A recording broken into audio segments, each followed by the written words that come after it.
বেগুন গাছের পাতা হলুদ হয়ে যাচ্ছে, কি করবেন? পাতা চারপাশ মনে হচ্ছে পুড়ে গেছে, কি করবেন?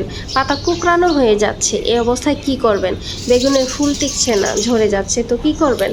ফলও টিকছে না, ঝরে যাচ্ছে, কি করবেন? তো এই সব সমস্যা থেকে মুক্তি পেতে একটা কাজ আপনি করতে পারেন, যেটা হচ্ছে প্রুনিং, আর দ্বিতীয় কাজ হচ্ছে স্প্রে করা। তো এই দুইটা কাজ কি, সেই দুইটা কাজ নিয়ে এখন আপনাদের সাথে কথা বলবো। পাতা উল্টে দেখুন অপর পিঠে সবুজ সবুজ এক ধরনের ছোট পোকা হয়েছে। তো প্রথমে প্রুনিং করবেন, আপনি আক্রান্ত পাতাগুলোকে কেটে দিবেন। আক্রান্ত পাতাগুলোকে সুন্দরভাবে কেটে দিয়ে কিন্তু কচি পাতা রেখে দিতে হবে ততটুকু, যেন সালোক সংশ্লেষণ প্রক্রিয়াটা ঠিকভাবে চলে। আর এই পাতা কাটা, এটাকে কিন্তু সফট প্রুনিং বলে। যদি ডাল সহ সব কেটে দিতেন তার মানে হার্ড প্রুনিং হতো।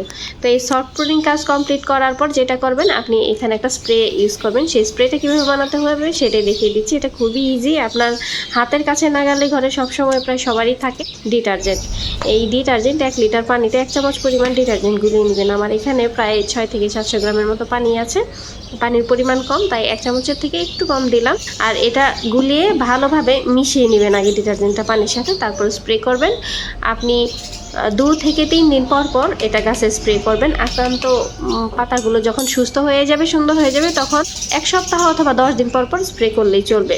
তবে স্প্রে করার সময় আরেকটা জিনিস খেয়াল রাখবেন, পাতার 2 পিঠে যেন ভালোভাবে স্প্রেটা লাগে, মানে একদম ভিজে যায়। খুব সুন্দর করে স্প্রে করে ভিজিয়ে দিবেন, দেখবেন এরপর আর পোকার আক্রমণটা হবে না। আর ওইরকম 7 থেকে 10 দিন পর পর যদি স্প্রে করেন, তারপর আর এই পোকার আক্রান্ত হওয়ার সম্ভাবনা খুবই কম।